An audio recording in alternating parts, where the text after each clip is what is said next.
আমরা না খুব ইমোশনাল মানুষ, দেখেন হচ্ছে আমিও ইমোশনাল হয়ে যাচ্ছি। আমরা মিউজিশিয়ানরা একটু একটু মাথা একটু একটু পাগল, একটু ইমোশনাল, এটা না হলে ওই ডেলিভারিটা আসে না। তো এটা আমাদের এই গল্প মানে, আর রুমি ভাই has just made my day. আজকে আমাকে মনে আছে তোরা 12 তলা মনে হয় আছে, মনে করো তোমার 11 তলায় গিয়ে গলাটা যদি ভাঙে, ওটা মানে 12 তলায় গিয়ে গলা ভাঙবে, তুমি 11 তলা পর্যন্ত গান গাবা আজকে, যতক্ষণ পর্যন্ত গাইতে হবে এটা গাইতে হবে। তো বোঝা যায় একটা সৃষ্টি যখন হয়, আর যখন আমরা রেকর্ড করছি ওই ব্যাপারটা ছিল এই গানটার মধ্যে। কত কথা বলি তবু নেই যে সুরে।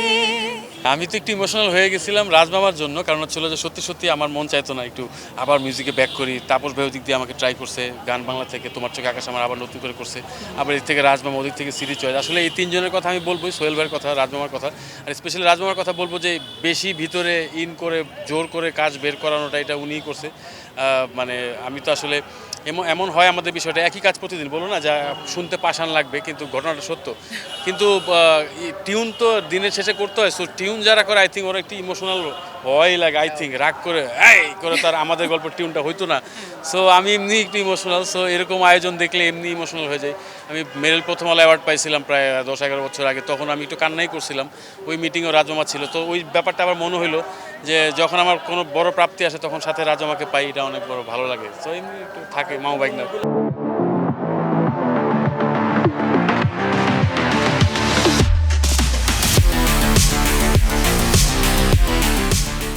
আই থিঙ্ক এটা হলো আমাদের চিন্তাধারার বাহিরের একটা সাবজেক্ট, যেটা আমরা নিজেরাও জানি না যে হাউ টু ডু ইট।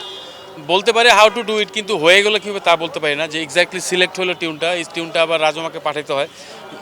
প্রফেশনালিজমটা আমরা মেনটেন করি। আমার মামা ভাইকে বলি ঠিক, কিন্তু বলি মামা এটা ঠিক আছে, কিন্তু উনি একবারই বলে যে মামা এটা কাজে লাগান।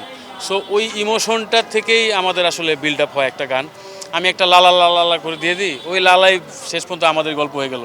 সো ওইটা অনেক বড় একটা এটা বন্ডিংয়ের বিষয়। আগে রুমি ভাইকে জিজ্ঞেস করি রুমি ভাই কেমন লাগলো, মানে আমার রুমি ভাইয়ের প্রপার রুমি ভাইয়ের সঙ্গীতে প্রথম কাজ আমার। হ্যাঁ, এটা তো আমি বলবো যে আমার তরফ থেকে অনেক বড় একটা আশীর্বাদ রইলো তোমার জন্য। আমাদের প্রথম একটা কাজ হয়েছে।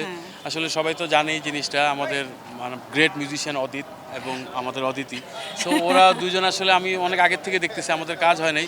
সো আমার ফ্রেন্ডের বোন, ওই ক্ষেত্রে আমারও বোন। সো আমরা ভাই বোন হিসেবে অনেক দিন যাবত একজন আরেকজনকে চিনি, কিন্তু কোনো প্ল্যানে কাজ হয় নাই, বিকজ আমরা একজন একজনকে ইউজ করতে চাইনি কোনোদিন যে ভাই চলো একটা কাজ করি, ইন্ডাস্ট্রি কাঁপাই দিব অথবা দিস দ্যাট। ওই কারণে আমাদের জন্ম হয়নি, আমরা জাস্ট ওয়েট করছিলাম যে সুযোগ আসে কিনা। তো ফাইনালি দোলার নামটা সবাই বলতেছিল যে রুমি ভাই এই গানটা অথবা মামা এই গানটা দোলা গাইলে কেমন হয়। সো আমি বলছি যে অবশ্যই, যেহেতু আমাদের কাজ হয়নি। সো আমার মনে হয় এটা দোলা ছোঁয়াটা অনেক জরুরি ছিল, বিকজ দোলা এখন আকাশে বাতাসে যেখানে যান আপনি না, এটা ডিজার্ভ করে। যার যেরকম গুণ ওই অনুযায়ী অবস্থানটাতে ও আগেও ছিল, এখন একটু হয়তো বা লেখালেখি বেশি হয় অথবা এরকম, সে আগেও ভালো গান গাইতো। হ্যাঁ, সো আই থিঙ্ক এটা মানে আমাদের আরও ভালো হয়েছে যে আমাদের একটা অ্যাড হয়েছে, প্লাস আমি এই গানটা একাও গাইতে পারতাম অথবা অন্য কোনো আর্টিস্ট থাকতে পারতো, কিন্তু সিলেক্ট হওয়াটা আমার মনে হয় উপর থেকে আসে। এই যে আবারও চলতেছে, কে জানে মাইকে বাজাচ্ছে। সো অনেক ভালো লাগছে দোলা। এটা আমি একটু ইমোশনাল হয়ে গেছিলাম এই জন্য যে একটা গান আসলে একটা ব্যক্তিকে ফুটায় তুলে। সো ওই ব্যক্তিটা তখন আমার মনে হয় হিলে যায় বিষয়টা, যে সে যদি আমার মতো ইমোশনাল হয়। আমার অনুভূতিটা মানে আমি কি বলবো, আমি আগেও বলেছিলাম এই ইন্টারভিউতে যে রুমি ভাই এর সাথে কাজ ইটস আ ব্লেসিং। কারণ রুমি ভাই কত বছর ইন্ডাস্ট্রিতে, এবং ওনার সৃষ্টিগুলো অনবদ্য এক একটা সৃষ্টি।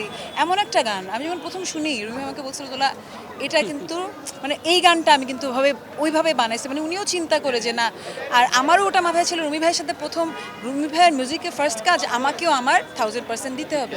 সবচেয়ে বড় কথা একটি অ্যাড করি, সেটা হচ্ছে যে গানটা যে স্কেল থেকে দোলা গাইছে, ওই স্কেলটা এটা আমি জানি না কার জন্য রেডি করা স্কেলটা, কিন্তু দোলা ওইটা এমনভাবে ওভারকাম করছে। আমি বলছি যে গলার তারটা ছিঁড়ার আগ পর্যন্ত গাইতে থাকো ভাই। সো ও ওই জায়গায় যাইতে পারে, এটা জানানো উচিত ছিল। আমাদের দেশে এই লেভেলের পিচের সিঙ্গার আছে। নর্মালি ও যেমন গান গায় সবগুলাতে তো আর ওই পাঁচটা দেয় না।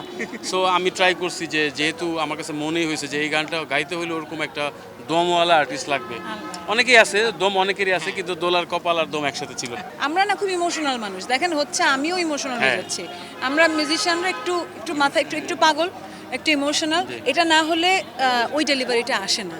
তো এটা আমাদের এই গল্প মানে, আর রুমি ভাই has just made my day. আজকে আমাকে মনে আছে তোরা 12 তলা মনে হয় আছে, মনে করো তোমার 11 তলায় গিয়ে গলাটা যদি ভাঙে, ওটা মানে 12 তলায় গিয়ে গলা ভাঙবে, তুমি 11 তলা পর্যন্ত গান গাবা আজকে, যতক্ষণ পর্যন্ত গাইতে হবে এটা গাইতে হবে। তো বোঝা যায় একটা সৃষ্টি যখন হয়, আর যখন আমরা রেকর্ড করছি ওই ব্যাপারটা ছিল এই গানটার মধ্যে। অ্যান্ড আমি আর আমি আরেকটা কথা অ্যাড করতে চাই, আমরা এই গানটা দিয়ে আমরা আমার মনে হচ্ছে যে একটা মনে হচ্ছে সিনেমাতে গাই ফেলছি, একদম মানে এটা ভাইবটা হচ্ছে সিনেমেটিক আসতেছে, যে মনে হচ্ছে একটা সিনেমার গান করছি, দেন ওরকম কথা আসে। রুমি ভাই একটাই, এটা আমার মনে হয় না কেউ ডিনাই করবে। কিন্তু এই যে ফিলিংটা, এই যে কোথায় হারমোনিয়াস হচ্ছেন রাজ ভাই, এরকম একটা গান নাটকে ব্লেন্ড করার জন্য। সো দিস ইজ সামথিং, আসলে আমি খুব ওভারওয়েলমড আজকে, তেমন কিছু বলবো প্লাস না। এই যে সিনটা মানে ছিল, আমার কাছে সবচেয়ে ভালো লেগেছে একটা জিনিস, যে একটা গান আমরা প্রমোশনের জন্য অনেক ওয়ে বেছে নিই। হ্যালো গাইজ, দিস ইজ অমক, আমার গান আসছে, আর এত বেশি পরিমাণে মানুষ পছন্দ করেছে পুরো স্টোরিটা। সো গানটার বেলায় আমি একটু ফেসবুকে এক লাইন গাইলে দেখেছি মিলিয়ন্স হয়ে যায়। মানে ঘটনা হচ্ছিল সবাই দেখা শেষ, শুরুতে একবার, শেষে একবার, একবার আমার অন্তর যাইতেছে, একবার তোমার শুরু ভালো হচ্ছে। লাগতেছে, তারপরেও ভালো লাগছে, বাচ্চারা খাচ্ছে, মানে আমি জানি না এরকম অনুভূতি আমার অনেক লম্বা সময় হয়নি। একই সাথে আছি তবু মনে হয় দূরে, কত কথা বলি তবু নেই যে সুরে, অভিমান জমে থাকে অল্প, এটা আমাদেরই গল্প, হায় এটা আমাদেরই গল্প, হায় এটা আমাদেরই গল্প। বাহ বাহ বাহ, মাশাআল্লাহ। দূরে দূরে সুরে সুরে কাছে আসি ঘুরে ফিরে, পথে পথে পায়ে পায়ে ফিরে আসি ঘরে, দূরে দূরে সুরে সুরে কাছে আসি ঘুরে ফিরে, পথে পথে পায়ে পায়ে ফিরে আসি ঘরে।